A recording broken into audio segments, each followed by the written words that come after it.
Okay, welcome to Underwater Starlight. My name is Yolanda, your host, and this is my dear star sister, Thunderbeat. She is a shamaness, a producer, author, speaker, what else? Sound healer, musician, 22 DNA activation. And we're just going to talk a little bit about, where she kind of came from, a little bit of her history, and go from there. Okay. Thanks, Yolanda. You're awesome. So are you. My star sister. Yes. Well, where it began, I've been a musician all my life. And basically, I started when I was 11, actually. Mm-hmm. But I was trying every instrument, trying to figure out, what instrument I wanted to play. And I was just not picking up, like, the guitar. I took lessons and everything. Uh-huh. And then one day I was going out with a singer when I was 15. She's so cool. and I never thought about drums, I never actually tried the drums. I tried keyboards, bass, guitar, and me and the drummer of the band from my singer's boyfriend, he was my boyfriend, became really good friends. He goes, "Oh, did you ever play drums?" He said. I said, "No." He goes, "Sit down behind the drum set." I said, "Okay." So I did. I sat down behind the drum set, and I was like, "Oh my God!" It was I could just see you. It was just instant. Like, yes, the whole room actually filled up with white light. Whoa. Yeah, and I felt like I was playing in slow motion, and I said, "Oh my God, this is what I'm going to be doing the rest of my life." At 15. And that's lucky. At 15, you had that moment. Yeah. Most people don't figure out what they want to do until a lot later. I mean, I connected instantly, and then I don't even know how long I played. It was time just left, and that's beautiful. As soon as I stopped, Ralph, his name was Ralph, he starts yelling at me. He goes, "What do you mean? You told me you never played drums before." I said, "I never have." He goes, "It sounds like you've been playing for years." I said, "What?" And then the band came downstairs. It was downstairs in the rehearsal room. And they said, "Oh, we heard you warming up, Ralph." And I said, "What?" I said, "No, that wasn't me." He goes, "That wasn't me. That was her." And wow. And so right off the get-go, you were just like... Yeah. I mean, I was taking lessons, of the drums, more than the other instruments. And so I just went gung-ho, and I was in my first band after 6 months. I was practicing and... learning stuff I liked, like Led Zeppelin and the cool stuff. Now I have a question. Mm-hmm. So when you were going on this journey of exploring this drummer part of yourself, when you saw the white light and everything, did you ever have a moment, maybe later down the road, where you realized that this was something you've done before? Not at that time. Okay, but later you did. Later I did. Yeah, okay. I had a feeling. Yeah, when I knew about past lives.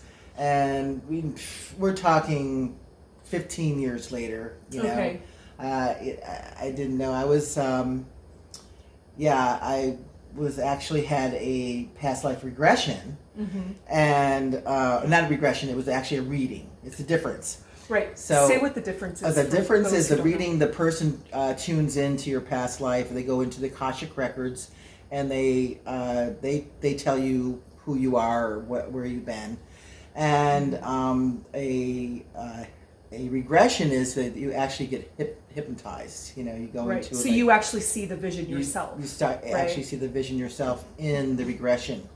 Right. Well, this lady, I was actually asking her about me and my father, because at 7 years old, my father was drawing like Native American chief with headdresses on, and one day I looked at him, I went, "Oh, we were in a past life together." Wow. And I didn't know about past lives and who taught me that. And I just said, and I didn't say anything to anybody. I was like, they're going to think I'm crazy. Right. But I wondered about that all my life.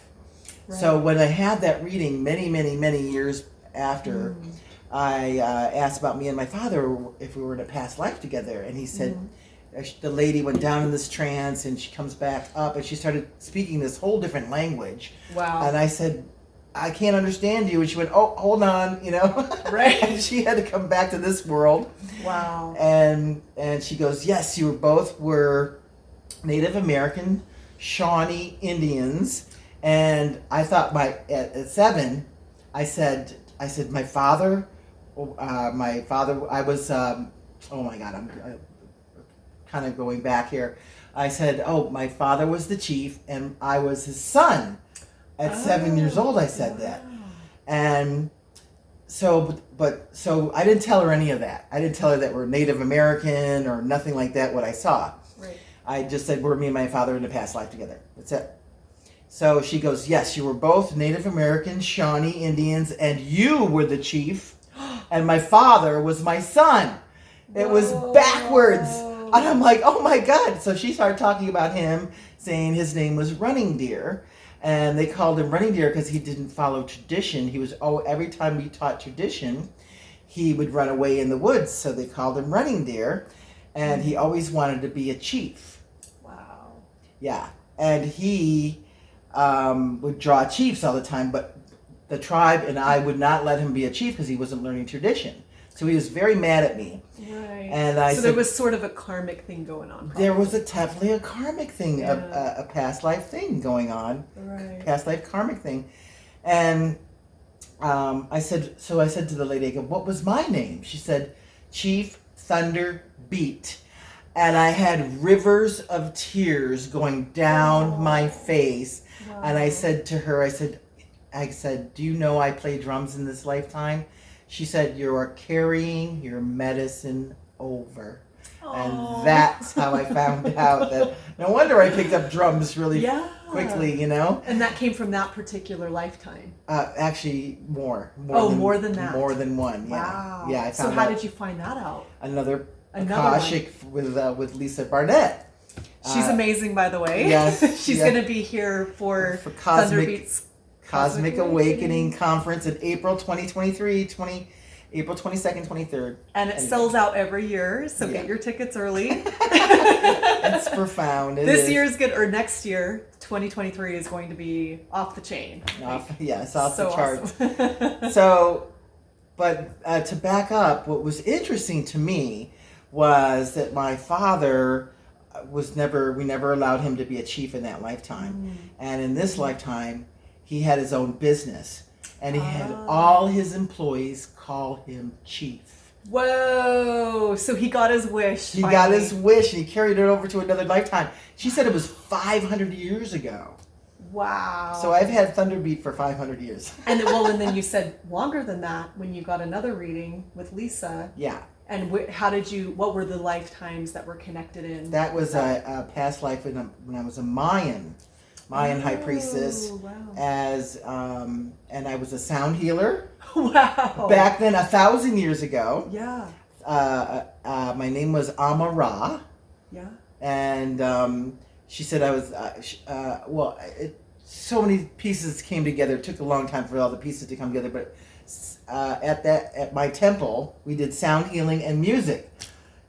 So this is something your soul it's part of your soul. Yes. It's like so natural to you. Yes. And I noticed too that you have an ear for music and like frequencies. Yes. And you can just hear when there's something off, and it's just, like that high pitch. Oh, and you mentioned that when you went to the doctor, your range of hearing was a lot more than most people. Oh, yeah. Yeah. I was afraid. I played in rock bands, so I played in rock bands for almost 20 years in New York City, and I was pretty much a pioneer. Not very many female drummers out there, and I had to go through auditions.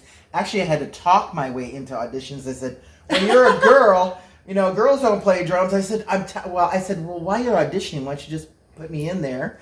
And they just did. Give me a chance, right? Yeah, give me a chance. I had to talk my way in, and then I'm not bragging, but they were saying that I blew away 60 drummers, and I'm like, what? I said they're just being nice to me because they wouldn't hire me. Still, right. They still wouldn't hire me just because you were a girl. Yeah, because I was a girl, and finally I got into a band with a female singer. and they hired me then. Because back then, I feel like it was still very masculine based. Oh, like, yeah, absolutely. We could talk about that. That was like the 80s, right? Yes, the 80s. And it was very much like the hair bands. And even though the men were a little feminine looking, yes, they were still all about like, it's the dudes, you know? Yeah, like yeah. Bro energy. No, but I did play with mostly guys, and after that, and I was signed to A&M Records, which was cool with the female, and that kind of opened up a lot of doorways for me back then. But you've always been ahead of your time, it seems like. Yeah. Like you've always been a visionary, whether it be music, sound healing, just the healing technologies in general, and having the courage to put that out there. You know? Yeah, well, I followed my heart. And just be yourself, Yeah, I followed my heart, what I wanted to do. My father even yelled at me, he goes, girls don't supposed to play drums, why don't you be a secretary? Wow. Yeah, or something, and I'm like, ancestral healing, right? I'm like, no, I like or that's more like a collective healing, I feel like. I mean, as soon as I started playing drums, I was practicing on my own for 6 to 8 hours a day. I was so into it. And then, so after playing with rock bands for 20 years, I never got my hearing tested. I was kind of afraid after playing with like loud, hard rock bands. Right. So one day I passed by this place that said free hearing test, and I said, all right, I'll check it out. I'll do it, you know. And so I went in and I blew him away. It blew me away, actually, because he said I could hear higher frequencies, 3 higher frequencies than normal and 3 lower frequencies than normal. Wow. And but over and over it again, because he didn't believe me. Wow. And I go, that's not normal, I said.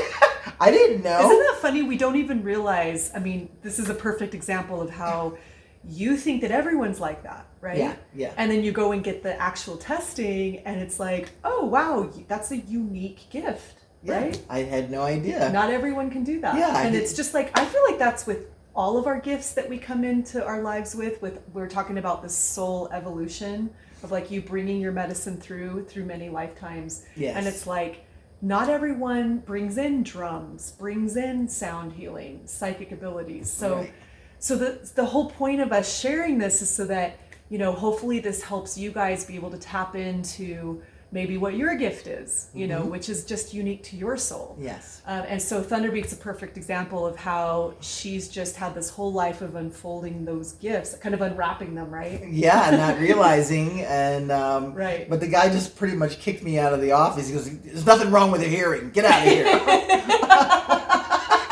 I'm like, what? Because she thought that there was something wrong with you. I was so nervous. Like maybe your hearing was damaged after being around all that loud music. Exactly. So he said, no, get out of here. I'm like,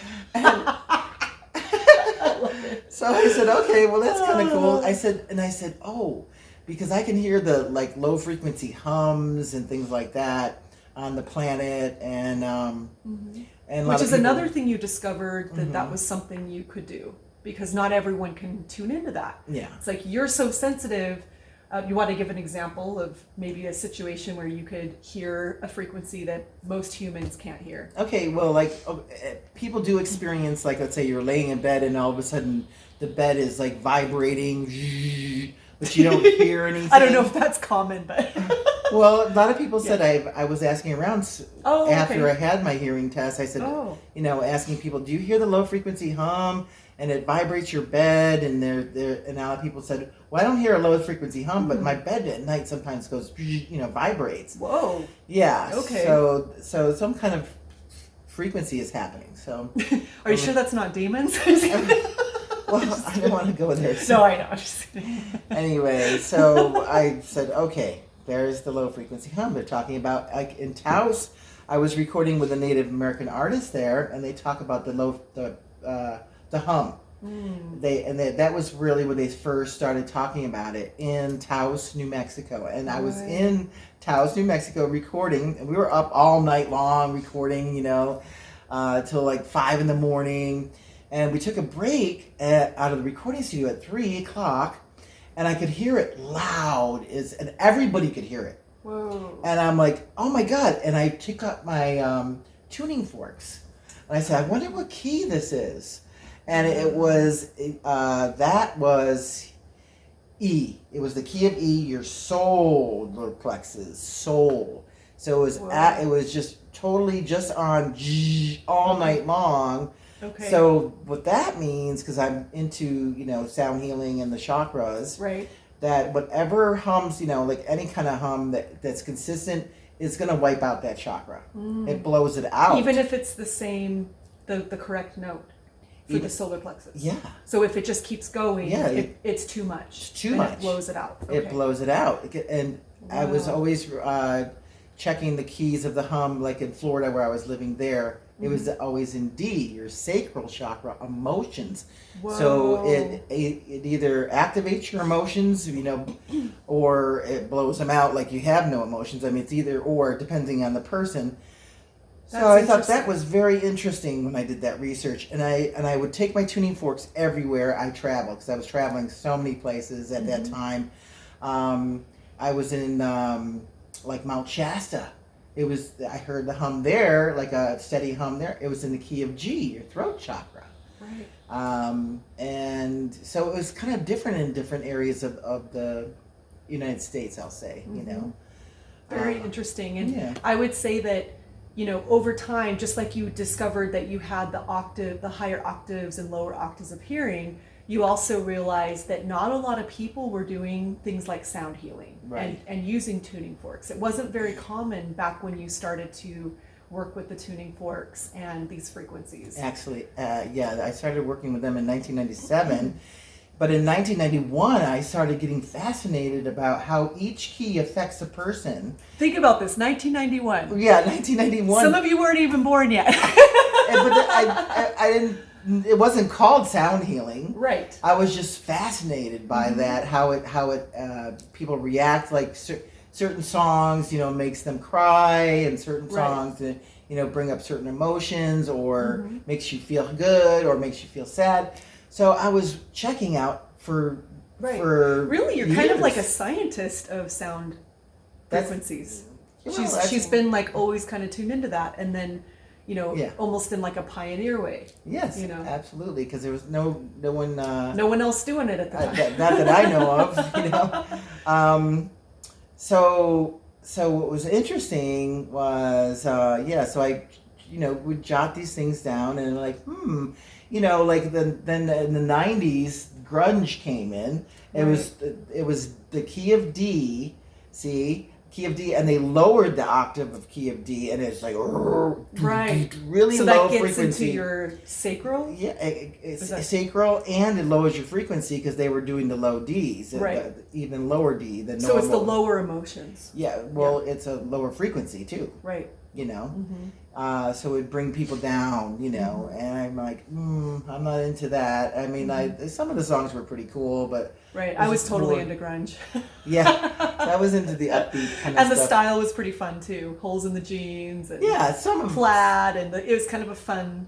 If you look at the fashion part of it, it was pretty fun. But, it's interesting though to look at like what's popular in our mainstream culture, music, especially music. It's like how it affects the collective, and like you start to think about like lyrics on top of that, and if they're already using these lower frequencies, like what is this doing to like our children? And they're already going through hormonal changes and things like that, so the music just brings in even more chaos and disharmony, right? Well, depending on the music, right. So that's when the tuning forks, I just love the tuning forks. I brought them to Egypt.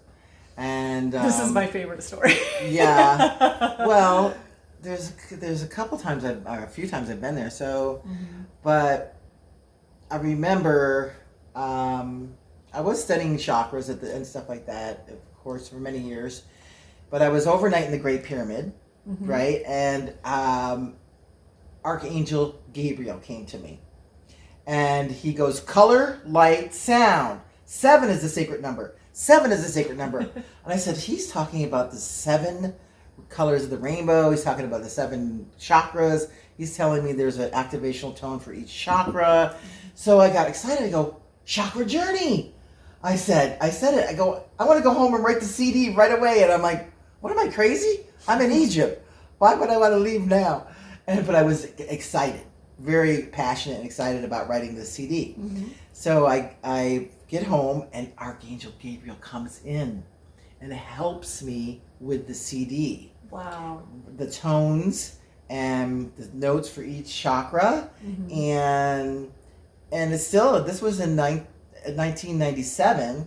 So this was before the information was really even available. Yeah, right? This was, there's Jonathan Goldman, which is a dear friend of mine, actually. And right. Most of you are probably familiar with Jonathan Goldman. Yeah, he was doing, I think, as far as I know, he was like the only one doing the chakra thing and the sound healing. And I didn't, but actually he didn't do like the full chakras. He would do the Tibetan chanting and activate, your mood. So I came out with the CD, but what was interesting was it was in 1997.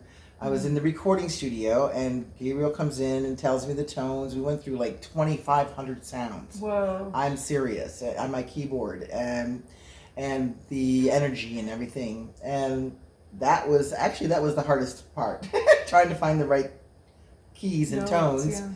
And I went to record. I recorded the root chakra, and then I went to record the sacral chakra. And Archangel Gabriel said, "No, not yet, not time." And I'm like, "What?" I go, "I'm excited about this. What do you mean?" And nothing worked in my recording studio. Nothing. Wow. And then, long story short, this went on for 4 years. Every time I tried, he said, "Not yet, not time." And my recording studio didn't work. But I recorded 2 or 3 other CDs, and everything worked fine then. Wow. Yeah. That must have been frustrating. It was very frustrating. And I'm like, and I was taking it personal. Yeah. I was like, was something wrong with me, maybe, you know? And then 9/11 happened. The Twin Towers fall. Wow. And Archangel Gabriel comes in the next day, and he goes, "Okay, it's time now." Wow. And then I went in and recorded it right away, and so quick. Everything went smoothly. It came out in 2002, because it was the end, September 2001, when the 9/11 happened. So that's when all that emotional healing needed to happen. Yeah, and he said, "It's time now." And it was like, that's when everybody needed that kind of activation and healing, because it released stress, it released pain, it released anxiety, fear. Right. And what CD was that exactly? I should go get it. Oh yeah, go get it. Yeah, go get it. And I can edit this part. I'm just gonna check the recording while we do that. We'll show it. Sweet. Oh, it's at 22. It was at 2222. Right now? Yeah. Oh, really? Yeah, I looked at the time. Cool. So that's kind of cool, because isn't that the 22 DNA activation energy? What, the chakra? The 2222. Yes. Yeah. We just had that's so cool. But here's the CD. It's called Chakra Journey, and it's great for massage. It actually, for a massage therapist, it does the inner work while the massage therapist does the outer work, and the combination is profound. Whoa. Great for yoga, chakra yoga. I use this in my yoga classes from time to time. Meditation, and it takes out any negative energies out of your house, and clears up, like if a couple, let's say, has an argument, and it has that negative energy in the house, just put it on, and just play it. So it's good for clearing the environment. Yeah, it clears your house and space. So this is it. It's really, you can go online, thunderbeat.com or chakrajourney.com, whichever you like. It's all goes to the same website. You can download it as well, just like the downloadable version. And then I think it's on Spotify, right? It is. Yeah, because I've actually tuned into Spotify and found it. So it is on Spotify. So for those of you who like to just tap your button on Spotify, just find her there. There you go. So that was a beautiful journey, and I'm very proud of that, and very honored that Archangel Gabriel, I want to say this because a lot of people, I put the 2 and 2 together, being a musician. Archangel Gabriel is a musician. Come blow your horn. Gabriel's a horn player. Right. Woo! He's all about sound. Yeah, sound. I mean, he's a messenger. He's full of knowledge. I mean, he's amazing. And that's who came and helped you with that. Yeah. And this was after Egypt, right? He came to me in Egypt. In Egypt. Okay. So was that your first time in Egypt? My first time in Egypt. Okay. I was overnight in the Great Pyramid. He came to me in the pyramid. Oh, wow. Yeah. Okay. And that's the message he said. I'm getting some big Egypt energy lately. This year, which is 2022, of course. So that makes sense. Yes. Especially because we're going to start tying this into the 22 DNA activation that came later with Archangel Metatron, right? Yeah. So after Egypt, how did your life change? I mean, besides like this huge download from Archangel Gabriel. Major awakening with it probably changed your life, right? Yeah, I went and started focusing on sound healing. Totally sound healing. More than, well, I was writing music. Yeah, because you've always been a musician since you were 15, like you were saying, and even before that. Yeah, so every time I go to a sacred site, I come home and write a CD. Like I went to the Mayan lands, I come home and wrote a tribal CD. So that was already sort of something you were doing. Yeah, I was doing and that's actually after I finished with rock bands. I went solo. Actually, I have these loud spirit guides. Yeah, they do. They shout, right? They're like thunder. Go solo now! And I'm like, what? I argue with them too. Right. I go, how the hell? She hears these booming voices. Yeah, I go, how the hell is a drummer go solo? I said, they said, you know what he said? Go solo now, faster. And I'm like, okay, so that's when I bought the recording studio. Right. It was before the Mayans. And how did you go to listen to these voices? I just started coming and I accepted it was just accepted powerful, them. Right? Same. So I've had those voices too, just so that you all know that your guides might come to you in different ways, and I have different guides. Some of them are a little softer. Yeah. But the ones that are loud like that, that's when there's a big change that's happening in my life, and it's like, oh, I've got to do this. You know, it's like there's no option to not do it, right? Yeah, they're not intimidating to me. They're very powerful. Just powerful. Yeah, very powerful and assertive, and determined. And you could feel it's kind of like the word yes versus no. It's like a yes, and it just you can feel it in your body. Yeah. Right. So that's when that's when I went solo. Was when they said to go solo, and I said, "How does a drummer go solo?"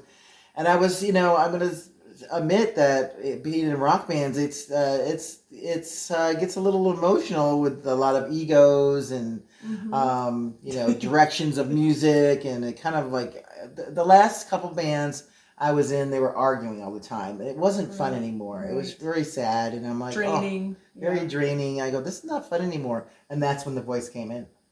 When I said that, it's like you were done. Yeah. You were ready for that next thing. Yeah, I was ready for the next thing. I wasn't. I never thought I was going to be done with music, which I'm not. Right. I didn't realize I could compose music on my own. So that's when you realized you could compose, and that's when that whole piece of your life started to come together. Yeah, exactly. So then I started going to sacred sites, and coming home and writing the CD right away because I have the energy all like induced in my body, and the Mayan CD won 2 Native American Music Awards for Best World Music and Best New Age Music. Right. And you have some Native American background, right? Yes. Okay, would you like to share? Well, I'm Choctaw. My mom was Choctaw. And my father was Italian. Oh, wow. So I have a new tribe. You ready? It's called the Wapaho tribe. It's Wapaho. So and what's even funnier, people go, oh yeah, I've heard of that tribe. I said, no, you haven't. You just made it up. I just made that up. You're thinking about Rapaho, not Wapaho, okay? I made it up.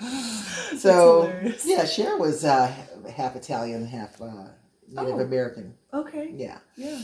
So I guess anyway, the combination. So my father always married my mom because she was Native American. From a past life. Oh, that's right. So all the connections. It's almost like his soul was drawn to that because that's what he wanted the energy he wanted to bring in was that chief energy. Yeah. Exactly. Wow. Yeah. How it works together with people's past lives and things. And kind of neat to put all the pieces of the puzzle together. It takes time. Right, it does. It's kind of like a lifetime sometimes. Yeah. It's just like many years of just putting little pieces together. But then when it comes together, it's like, of course. Yeah. It's fun. It's fun to discover. Yeah. So then I the second time I went to Egypt, I wrote an Egyptian CD. And actually, when I was there, the second time I was listening to the music there and in Egypt, and had like Egyptian rap music, and I'm like, I want the ancient music. I want the ancient music. So I came home and I did a meditation and a prayer to Sun God Ra. Mm-hmm. And I said, Sun God Ra, I said, please give me the ancient Egyptian melody lines, because right away I want to write a CD because I have that energy like all over me, Right.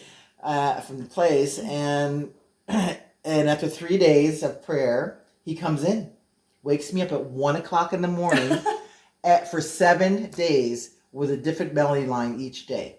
Wow. And I ran to my recording studio at 1:00 in the morning and recorded just the melody line. Mm-hmm. So I wrote the whole CD just from that melody line, and it came out so orchestrated with violins and flutes and drums, and it was just like, I didn't know I could do this. Right. And it was just and it was a CD, a full CD. Yeah. Mm-hmm. Right. And what was that called? Egyptian Sun. Wow. Let me go get that one. Yeah, she's gonna go grab that now. You know what? I think we're going to have to do part 2 for the 22. How's that? I think because it's starting. I got a lot to talk about. I know, right? Well, I think the 22 will go pretty fast. Yeah. Right? Well, because it ties right in with like I'm thinking Archangel for Gabriel. you for like another segment because you're gonna want more. Oh, true. Okay. Yeah. Well, we'll just focus on the sound healing this time. Okay, so this is the Egyptian Sun. Here, we'll take this. It's won major music awards. Wow. And some of the names are Sun Ra, Star Song, Wind Song, Water Song. And didn't you write a play later that goes along with this? The ancient Egyptian creation story. This is the soundtrack now for that theatrical show. Wow. And all the elemental gods came in, and Osiris, Ra, Mot, Isis. I mean, it's a whole journey, definitely. Absolutely. Egyptian Sun.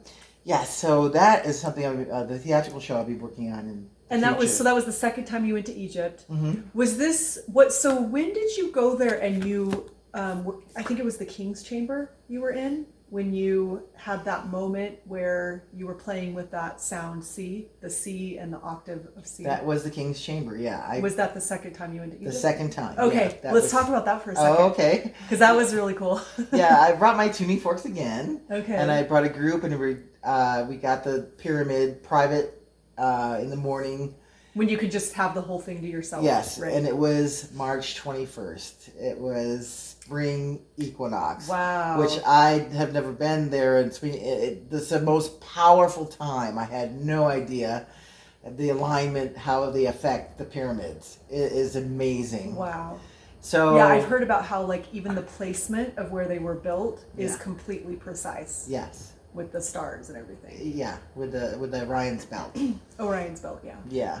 Okay. So I kept tuning in. I wanted to use the third eye chakra tuning fork, for the ceremony in the King's Chamber. And when I got in there, we climbed all the way up, and Spirit comes in, goes, "Do heaven and earth." Wow. Keys. Yeah. So I said, okay. So it was really the high C, low C, tuned it in, and we were all tuning. Like toning. Toning together. There was about 12 or 13 of us, total. And were you just toning a sound, or were you toning? Toning that key. Okay. Yeah. Ooh, so whatever it is. And then all of a sudden, Tibetan monks started chanting. That's what it sounded like. Like there was like a dozen of them, like really loud, came in. And you guys were like just... Everybody could hear it. Wow. Yeah, everybody could hear it. And I looked around and said, "Is there speakers in here?" I swear. I'm like, where is the sound coming from? And they have temple guards there, which they have these long, robes on. Mm-hmm. And I said to the temple guard, I said, "Is there speakers in here?" He goes, No, you did it." He says, "You did it." I did what? He goes, "You activated the pyramid." And I went, "Oh my God." I had no idea. And it was, wow. It sounded, the best way I just can describe it was these Tibetan monks chanting, like really loud. And I remember I felt I was totally in another world. Definitely. It definitely tapped you into a different dimension, I'm sure. Absolutely. Wow. That's Yeah. so awesome. Everybody got real quiet. I know that. And that must have been a cool feeling too. Yeah. Just to have the quiet, like hush. Yeah. Like, there's a vibration to that too. Yeah. Absolutely. Yeah. So that was the second time I was there. And Was then, that also the time when you crawled into that dark space? I don't, And you tapped into that memory when you were guided to crawl through that little space somewhere. I don't remember. You know what I'm talking about? Raw. So you had a space. memory of like being initiated. Okay. And it was like you turned into a snake. Oh, that. Oh, okay. Yeah. That was at Umbo. It's called the Horus and Sobek Temple. Okay. And they have the crocodile ceremony. Even Okay. So what is the crocodile ceremony? The crocodile ceremony is where they had in this temple in Egypt. They had crocodiles, and they were in the water, and they had their own tunnels, and it was a Sobek temple, which is the crocodile temple, Okay. and the half of it is the Horus temple, so it's the crocodile and the bird Okay. temple. And Drumvalo talked about it for many, many years, taking the groups to Egypt and doing the crocodile ceremony. So what you do is you basically go one at a time, you go down this tunnel underneath the earth, and there's no water there anymore, but you can't see a thing, and you can't stand up. You have to crawl. Wow. And it's walls and everything, and you go, it's like a maze. Right. And Okay. so I took my drums. I said, well, no one's going to hear. I need to play the drums for everybody coming out so they know which way to go, because you can't see. I mean, it's pitch black, and we did it at night. Wow. You're supposed to do it at night. Okay. Anyway. Gotcha. So when it was my turn, I went in there, and it took about 15 minutes for each person. So we were there for a while. Okay. And the whole point is to go through the maze with no sight and be able to feel your way through. Yes. Right? Yeah. And it took most people 15 minutes. Yeah, about 15 minutes to find their way out, and everybody had different experiences. Right. So when I got in there and I said, okay, I actually felt like I turned into a snake. I mean, I actually said, okay, I'm going to go through this quickly. Exactly what I said. That's all I said. And all of a sudden, the whole thing lit up. I could see like a glow inside. I could see the walls. Wow. I could actually see the walls. But there's no light in there. There's no light in there. Okay. And I could actually, and I said, oh, this is how animals can see in the dark. Wow. That's what I felt. I shapeshifted. Yeah. I've never done this before in my life, ever. I didn't know how to do it. It just happened. And then I easily could maneuver and see, and I was out in 5 minutes. And they said, and I was climbing the stairs out, and they were going, how did you get out so fast? How did you get... I couldn't talk. Because I was transforming back into a human. I mean, this is real stuff. It happens. And they talk about this in Egypt a lot in the ancient scriptures. You know, and shape-shifting. Shape-shifting, but in a positive way. Right. Yeah. Right. It doesn't have to be something that's scary or frowned negative. upon. No, like it could, witchcraft and stuff like that. Yeah, or using it for negative purposes, Right. or hiding something. No, this is for transformation and being becoming an animal. Well, and it also helped you get through the maze. Yeah. With ease instead of like fumbling around. Right. Yeah. Without your senses, and, because humans can't. And another thing, when I was going through that, I could feel my shoulders could feel the size of the walls without touching them. That was another interesting thing. Whoa! So she shapeshifted and gained senses that she doesn't normally have. Like no one has. Yeah, no one. Like it's not human. It's not a human sense. And I said, now I know how animals can feel. And their senses, and I'm an animal lover, and people don't give animals enough credit. Oh, at totally. all. Same here. At all. It's sad. And they're so conscious, and so they have senses that we couldn't even dream of having. Yeah, and people don't know unless you experience it. Now I've experienced it, and went, oh my God, I could feel the wall was, let's say, 2 feet away, and I could feel with my shoulders where that wall was. Wow. Yeah, and then I could see, and it's a dim glow, but it was a glow of light. that was kind of like around here, I guess from my senses, and I could see, I could see in the chamber, and it was pretty cool. Wow, that's awesome. So a lot of your some of your major downloads were from Egypt, and so then you probably felt that strong connection to Egypt. We were talking about how you had soul fragments or soul lifetimes where you were a chief and a Mayan high priestess, and so Egypt was a whole nother part of yourself that you got to explore. The first time I was there, I was like, okay, let me see if I recognize anything. You know, I didn't know, when I first went, I really didn't know that much about Egypt. I really wanted to go, you know, in my lifetime. And so when I went, I just was looking around, and what I recognized was the temple of Hatshepsut. And I didn't know anything about her. Right. I was like, who? and the Egyptologist was talking about her. Right. Right? And telling her the story. And I'm like, I've never heard of her, I said. Right?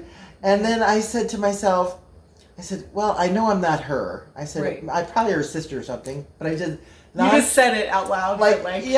Nonchalantly. like just, maybe, but you know.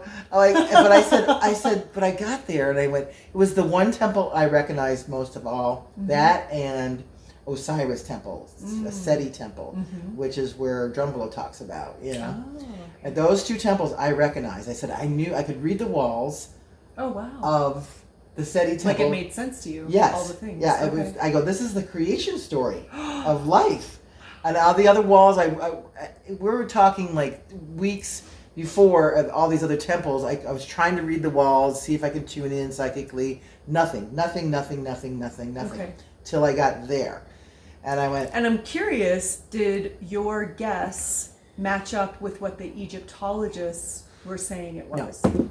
Isn't that interesting? Because apparently they have a very strict narrative that they have to go by. Yes.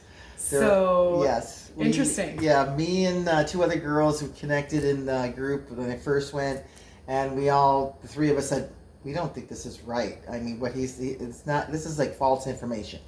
So we pulled the Egyptologist aside one night and confronted him. Yeah. And see you.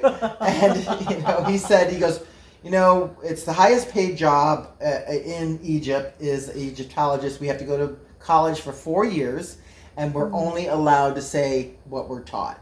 And if we say anything else besides that, we are fired and lose, and we actually get banned. We can never. So it is very much like they're kept onto a storyline with money. Strict, very strict. Yeah. There's only so much information. So we confronted him, and he said, "Yes, there's things I can't tell." So he did admit that. Wow. He did admit. Because I kept saying, that doesn't feel right. That's not right. And what does this remind you of? Doesn't it kind of remind you of the narratives in most of our modern societies? It's very much like there's a script. And anyone that goes against the script is considered taboo or a conspiracy theorist. Right. Interesting, yeah. Right? Yeah. So it sounds like, we're starting to tap into, at that point you were starting to tap into like, the narrative of whatever we're being told, like why are they wanting a certain narrative and not the truth, right? Right. I'm sure you started to ponder that, right? Yeah. Oh yeah. No, I got downloaded. That's why I walked alone. The first time I was there, I just let the group follow the Egyptologist, and I just snuck off. I mean, the whole group, the whole tour. Right. And I just tuned in myself, and I got some great downloads. But at Hatshepsut's temple, I said, over here, they teach the children in the courtyard. Now, the courtyard was demolished. It wasn't even there. Right. It had like a little platform. So this is based on your soul memory. Of my soul memory. And I said, over here is the living quarters. Over here. I recognize the temple. It's like, that's why I said, well, maybe I was her sister, because I don't feel like I was her. And that, and then in the Seti temple is where they have the UFOs.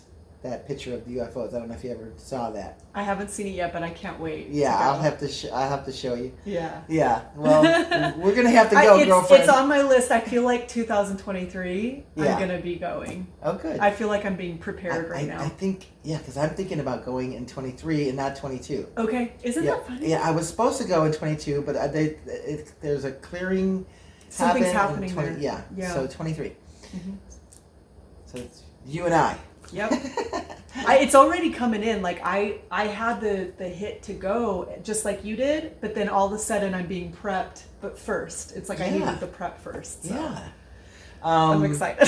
So then I got a past life reading Yes. from Lisa Barnett. Again, she is amazing. She's awesome. I just love her. She's going to be at my conference, like I said, in April 2023.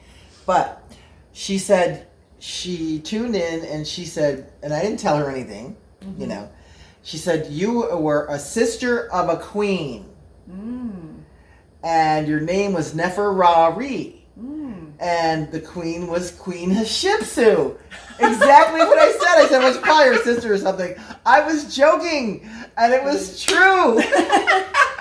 And she said, I would teach the children in the courtyard. Wow. That's why I recognized, I said, there's where they used to teach the children in the courtyard. Right. Because you used to teach the children in the courtyard. Yeah, exactly why I recognized it or remembered it.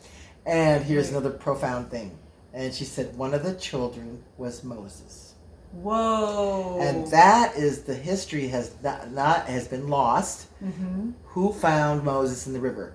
Queen Hatshepsut, my sister. My sister found her. Right, and that's not in history. They haven't figured it out yet. No. So they're when I was supposed to write a book and everything like that. I'm like, when am I going to do that? I got so many things going on. Right. And that's another long story, but it's a great story, and it's about 1500 BC. A lot of people ask me what year. 1500 to 1550 BC. And here's the story, though. It's really a cool story.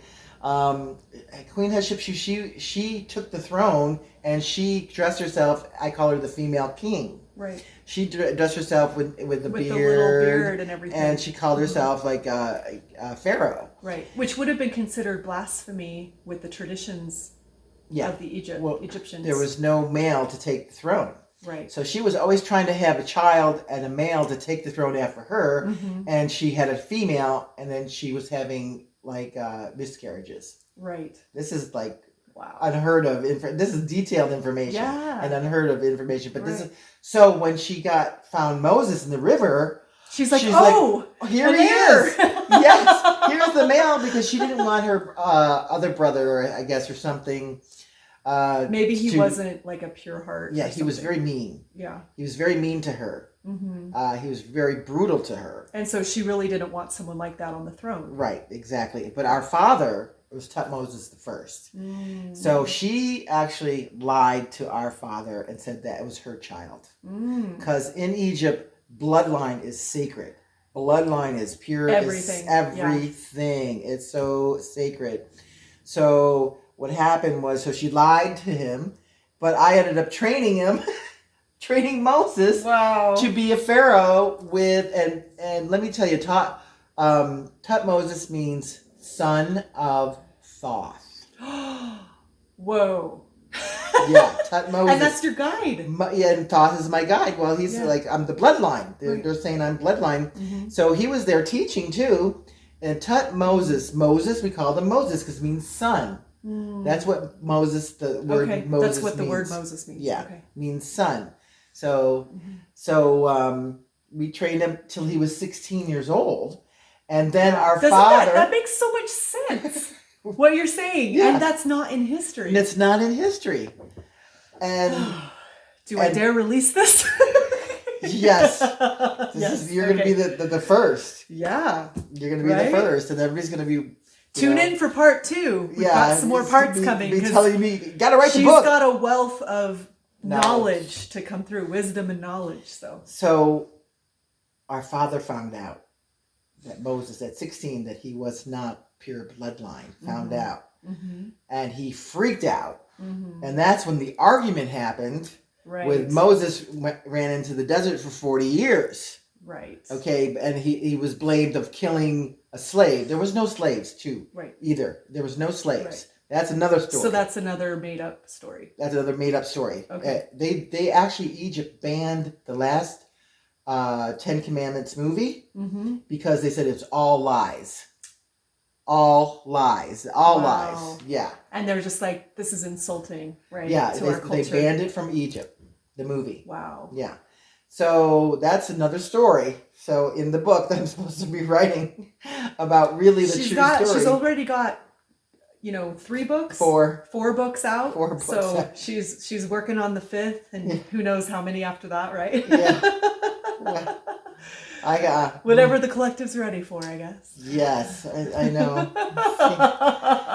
So I just got to download after we go to Egypt. That's when I'm supposed to start writing the book. Oh. That's very cool because I was wondering when. It's funny because it seems like Egypt is like that point that like 0 point for you, where you get the downloads. And then it's like time to do it. Yeah. That's awesome. Yeah, because maybe I'll get my download for Archangel Gabriel taught me about timing, because I'm always way ahead of things. I'm not bragging. That's really actually very difficult being ahead of things because no one's getting it for 10 years. And I'm like, all this work, I'm like, putting my heart here, and no one's like getting it. Right. Which is why they've had you wait.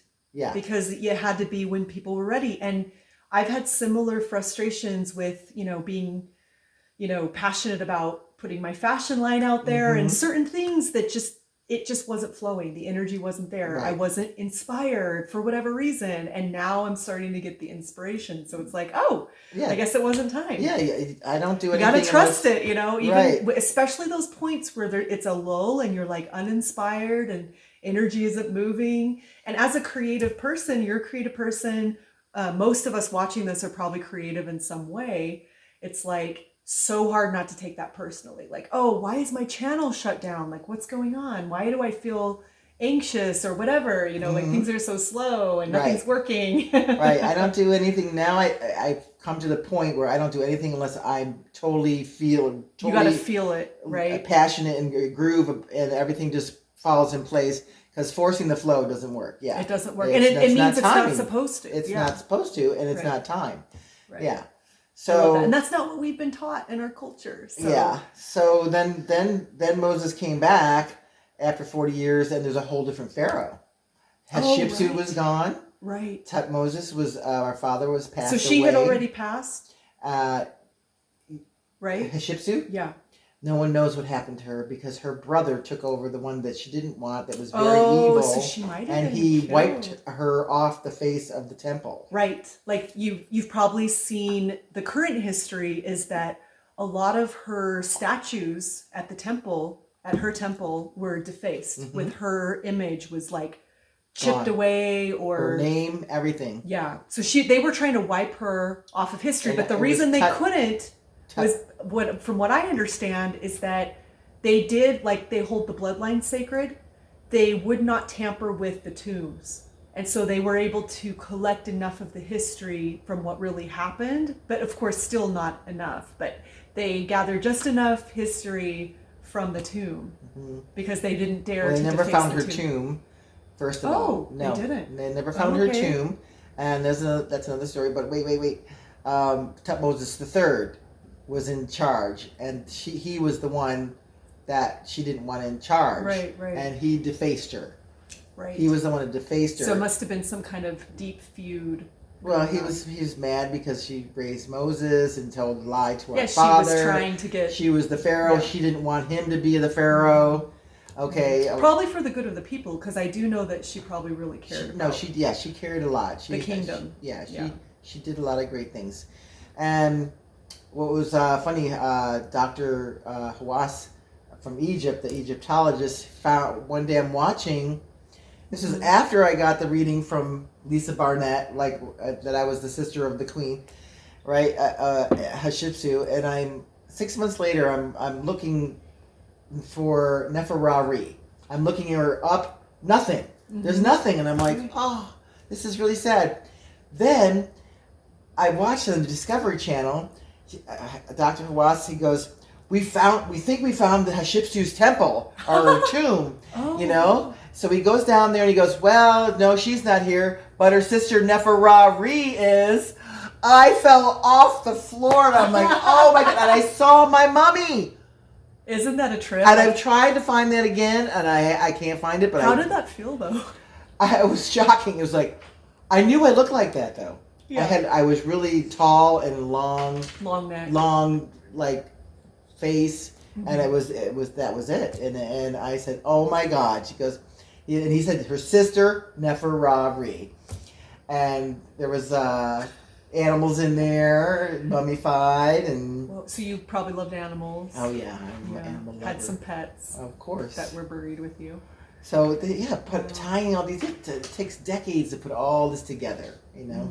But how exciting would that be to just be looking at your own mummy, or part Right? of yourself that they actually collected from, what do you call that, archaeology? Yes. Yeah. So it's Well, that's when all the downloads started happening, and I'm supposed to write all this information that's been lost. Yeah. Lost history. And again, we could get into so many subjects, but we're not going to. We're going to keep this nice and short and sweet. But this is just sort of a nice summed up history of how you got into sound healing, and some of the downloads you got, and how it really just started when you went to Egypt.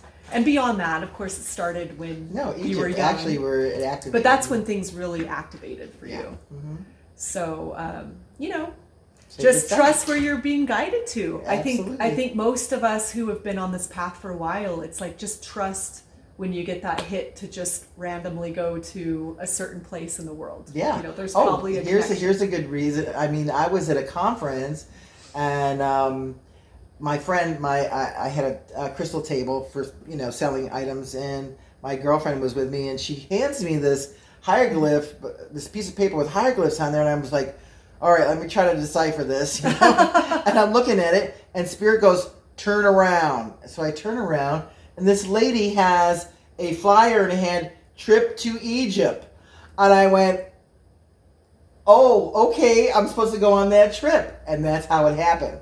So follow the signs. The signs. That's the point I'm making. Follow the signs. And that's when it all started.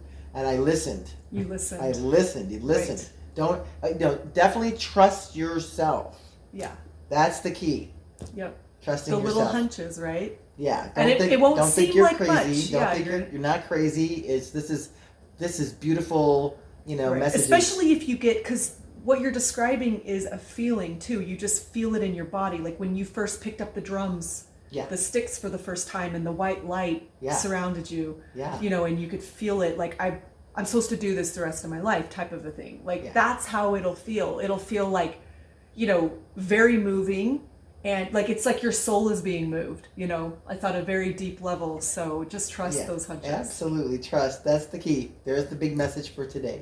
Well, thank you so much for tuning in, and we've got so much more to share, and I've got so many beautiful people that I want to share with you all. So thank you for meeting my beautiful friend Thunderbeat, and check out her stuff. I mean, endless amounts of knowledge and activation. So, and we've only just scratched the surface in this conversation. So we'll be back for more. Thank you, Londa. Yes. Love you, baby.